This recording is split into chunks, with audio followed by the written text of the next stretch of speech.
আসসালামু আলাইকুম বন্ধুরা, আশা করি সকলে ভালো আছেন। আমরা প্রায় সময় পুরাতন গাড়ি ক্রয় করে থাকি। তো পুরাতন গাড়ি ক্রয় করার পর গাড়ির মালিকানা পরিবর্তন নিয়ে বিভিন্ন সময় বিভিন্ন ঝামেলায় আমাদেরকে পড়তে হয়। যেমন আমরা যে বিক্রেতা সেই বিক্রেতার পিছন ঘুরতে হয় যে কবে রেজিস্ট্রেশন করে দেবে, কবে গাড়ির মালিকানা পরিবর্তন করে দেবে। আসলে আমরা যদি নিজে গাড়ির মালিকানা পরিবর্তন করতে পারি সেক্ষেত্রে আসলে এই প্রবলেম অনেকটাই সলভ হয়ে যায়। তো বন্ধুরা, আজকে আমি আমার ভিডিওতে দেখাবো যে কিভাবে আপনারা নিজে গাড়ির মালিকানা পরিবর্তন করার জন্য অনলাইনে আবেদন করবেন এবং টোটাল প্রসেসটা আসলে কি। অনলাইনে আবেদন করার সাথে সাথে কি আসলে গাড়ির মালিকানা পরিবর্তন হয়ে যাবে? জি না, অনলাইনে আবেদন করার সাথে সাথে গাড়ির মালিকানা পরিবর্তন হবে না। অনলাইনে আবেদন করার পর একটি নির্দিষ্ট সময় পরে আপনাকে এবং বিক্রেতাকে দুজনকেই বিআইটি অফিসে যেতে হবে একদিন, শুধুমাত্র একদিন।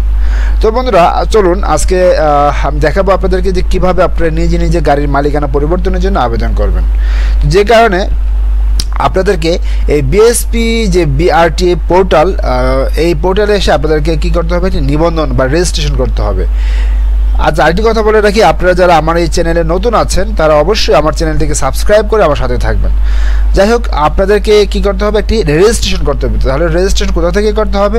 এই যে যেখানে দেখতে পাচ্ছেন প্লিজ ক্লিক হেয়ার, এই হেয়ার অপশনে ক্লিক করবেন। এই হেয়ার অপশনে ক্লিক করার পর যে নিবন্ধন অপশন আছে এই নিবন্ধন অপশনে ক্লিক করবেন। নিবন্ধন অপশনে ক্লিক করার পর এখানে আপনাদের জন্ম সনদ, জাতীয় পরিচয়পত্র নাম্বার, একটি মোবাইল নাম্বার দিয়ে অনুসন্ধানে ক্লিক করলে আপনাদের এটা কী হয়ে যাবে? রেজিস্ট্রেশন হয়ে যাবে। যেহেতু আমার রেজিস্ট্রেশন করা আছে সেক্ষেত্রে আমি রেজিস্ট্রেশন করব না, আমি সরাসরি লগ ইন করে ফেলবো। আপনার সাথে থাকবেন।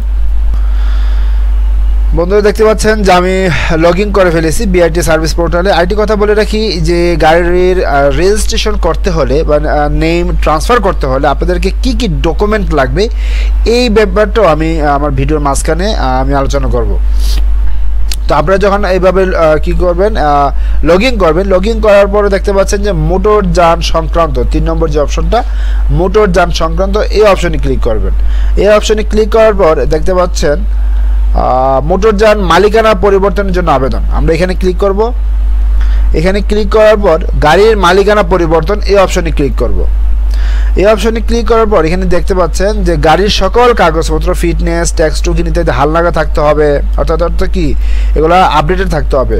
মোটরযানটি বিআরটি সার্ভিস পোর্টালে সংযুক্ত থাকতে হবে। এই জিনিসটা হয়তো আপনারা অনেকেই বুঝবেন না বা সমস্যা পড়ে থাকেন এই জিনিসটা নিয়ে, যে মোটরযানটি বিআরটি সার্ভিস পোর্টালে সংযুক্ত থাকতে হবে। এই জিনিসটা আসলে কি? এই জিনিসটা হচ্ছে আবার লেখা আছে যে মোটরযান সংযুক্তকরণ মেনু থেকে সংযুক্ত করতে হবে। অর্থাৎ হচ্ছে আপনি যে গাড়িটির নেম ট্রান্সফার করতে চাচ্ছেন, মালিকানা পরিবর্তন করতে চাচ্ছেন, সেই গাড়িটিকে আগে বিআরটি সার্ভিস পোর্টালে অ্যাড করতে হবে, তারপরে আপনারা ট্রান্সফার করতে পারবেন। তো কীভাবে অ্যাড করবেন? আবার চলে যাবেন মোটরযান সংক্রান্ত এসে এই যে প্রথম যে অপশনটা মোটরযান সংযুক্তকরণ, এই অপশনে ক্লিক করব।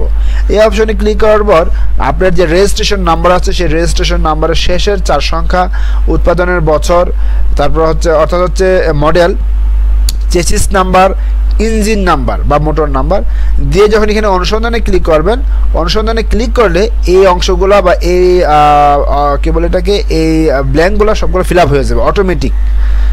যখন আপনারা এখানে সব সঠিক ইনফরমেশন দিবেন, দিয়ে যখন অনুসন্ধানে ক্লিক করবেন এখানে সকল ইনফরমেশনগুলো অটোমেটিক চলে আসবে। অর্থাৎ হচ্ছে মোটরযান সংযুক্ত হয়ে যাবে। হয়ে যাওয়ার পর এখানে সংযুক্তকরণ অপশনে ক্লিক করবেন। ক্লিক করলে আপনাদের মোটরযানটি কী হবে? সংযুক্ত হয়ে যাবে। ঠিক আছে বন্ধুরা, তো সংযুক্ত হয়ে যাওয়ার পরে এটা হচ্ছে প্রথম কাজ। তারপরের কাজ হচ্ছে মোটরযানের মালিকানা পরিবর্তনের জন্য আবেদন। এই অপশনে যাব, এই অপশনে গিয়ে মালিকানা পরিবর্তন অপশনে যাব, গিয়ে আপনারা এইখানে অটোমেটিক সিলেক্ট হয়ে যাবে রেজিস্ট্রেশন নম্বর। কেননা আমরা কিন্তু প্রথম অপশনে এই যে প্রথম মোটরযান সংযুক্তকরণে গিয়ে কিন্তু আমরা আমাদের রেজিস্ট্রেশন নাম্বারটি উল্লেখ করেছিলাম, যে কারণে এখানে অটোমেটিক চলে আসবে। ঠিক আছে, তো অটোমেটিক চলে আসলে এই যে পেজ, এই পেজে আপনার গাড়ির রিলেটেড সকল ইনফরমেশন চলে আসবে, একটি পেজ চলে আসবে। ঠিক আছে, তো সেই পেজে আসলে এখানে কিন্তু অটোমেটিক ইনফরমেশন ফিল আপ করা থাকবে, শুধুমাত্র অল্প কিছু জায়গায় আপনাদেরকে ফিল আপ করতে হবে। তো সে কি জায়গায় ফিল আপ করতে হবে চলুন দেখাচ্ছি। প্রথমে যে অংশটুকুকে আপনাদের ফিল আপ করতে হবে সেটা হচ্ছে এই পেজের গাড়ির মালিকানার বদলির কারণ, অর্থাৎ হচ্ছে আপনারা গাড়ি কেন পরিবর্তন করতে চাচ্ছেন, কেন বিক্রি কিভাবে আপনার গাড়ির মালিকানা হলেন, সেটার জন্য আপনি এখানে উল্লেখ করবেন যে ক্রয় সূত্রে আপনারা ক্রয় সূত্রে গাড়ির মালিকানা পরিবর্তন করতে চাচ্ছেন। তারপরে যে অপশনটাতে আপনাদের ফিল আপ করতে হবে সেটা হচ্ছে বিস্তারিত ঠিকানা। আপনারা আপনাদের বিস্তারিত ঠিকানাগুলো এখানে দিয়ে দেবেন। তবে এখানে যে দেখতে পাচ্ছেন থানা, এই যে আপনারা আপনাদের গাড়িটি যেই বিআরটি অফিস থেকে রেজিস্ট্রেশন করা ছিল সেই বিআরটি যে থানার অন্তর্ভুক্ত সেই থানাটি এখানে দিয়ে দেবেন। বন্ধুরা এই দুটি জিনিসই আপনাদেরকে ফিল আপ করতে হবে, আর তেমন কিছু নেই। আপনারা আপনাদের পার্মানেন্ট অ্যাড্রেস এনআইডি দেখে আপনাদের পার্মানেন্ট অ্যাড্রেসটা ফিল আপ করতে হবে। এই পেজে আসলে আর আলোচনা করার মতো তেমন কিছু নেই। এই পেজে অটোমেটিক সকল ইনফরমেশন ফিল আপ করা থাকবে। যে 2-3টি ইনফরমেশন গ্যাপ থাকবে এগুলো আপনারা নিজেরা ফিল আপ করে নেবেন। এখানে আসলে আলোচনা করার মতো কিছু নেই। এখন আলোচনা করব যে আসলে আপনাদের কি কি ডকুমেন্ট লাগবে, আপনারা যে ডকুমেন্টগুলো এখানে অ্যাটাচ করতে হবে। দেখতে পাচ্ছেন প্রথম হচ্ছে অনার স্পেসম্যান সিগনেচার, এটি একটি ফর্ম, টিটিও ফর্ম, টিও ফর্ম, সেলস রিসিপ্ট কপি। এই যে ফর্মগুলো আমি এগুলো কোথায় পাবেন, কিভাবে ফিল আপ করবেন সব কিছু আমি বিস্তারিত আলোচনা করব। তারপর হচ্ছে ট্যাক্স টোকেন কপি, ইউটিলিটি বিলের কপি, ড্রাইভিং লাইসেন্স কপি, এগুলো আপনার অবশ্যই লাগবে। ইউটিলিটি বিলের কপিটা অবশ্য বাধ্যতামূলক না, কিন্তু tax token copy, driving licence copy বাধ্যতামূলক। তারপর হচ্ছে affidavit of purchase, affidavit of seller, purchaser এবং সেলার। তারপর হচ্ছে purchaser NID copy, seller NID copy, registration certificate copy, এবং সবগুলাই দেখতে পাচ্ছেন স্টার মার্ক দেওয়া, অর্থাৎ হচ্ছে বাধ্যতামূলক। সবগুলাই হচ্ছে বাধ্যতামূলক, এগুলো আপনাদেরকে দিতেই হবে। আর তেমন কোনো ডকুমেন্ট লাগবে না।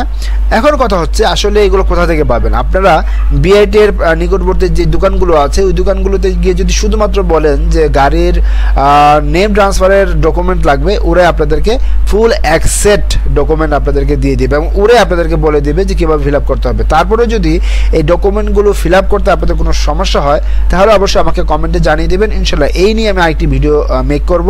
এখন কথা হচ্ছে এই যে আপনারা জমা দিলেন, এখানে অ্যাটাচ করলেন, অ্যাটাচ করে আপনারা সাবমিট করলেন। সাবমিট করার আগে একটি অপশন আছে, সেটা হচ্ছে ঠিক কত টাকা আপনাদেরকে দিতে হবে ব্যাংকে, ঠিক কত টাকা আপনাদেরকে জমা দিতে হবে।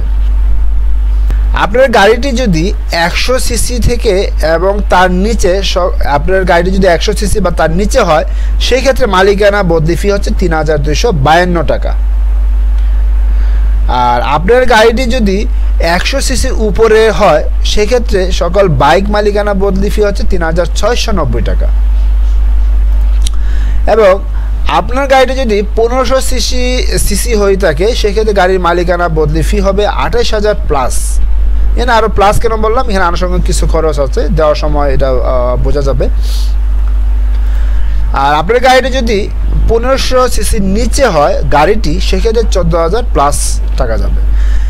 এখন তো আপনার কি করলেন, মালিকানা বদলির ফি জমা দিলেন। এখন করণীয় কি আসলে? এখন হচ্ছে আপনি যেই সকল ডকুমেন্টগুলো আপনি এখানে অ্যাটাচ করেছেন, অ্যাটাচ করে সাবমিট করেছেন, সেই সকল ডকুমেন্ট প্লাস এই গাড়ির ফি যে জমা দিয়েছেন সেই ফি ডকুমেন্ট নিয়ে আপনাদেরকে কি করতে হবে, আপনার ফি জমা দেওয়ার পরে আপনার মোবাইলে একটি SMS আসবে, আপনাদেরকে ঠিক কবে হাজির হতে হবে বিআরটি অফিসে। যে ডেট ওরা আপনাকে দিবে সেই ডেট অনুযায়ী আপনি এবং গাড়ির যে বিক্রেতা এই দুইজন সেই বিআরটি অফিসে যেতে হবে।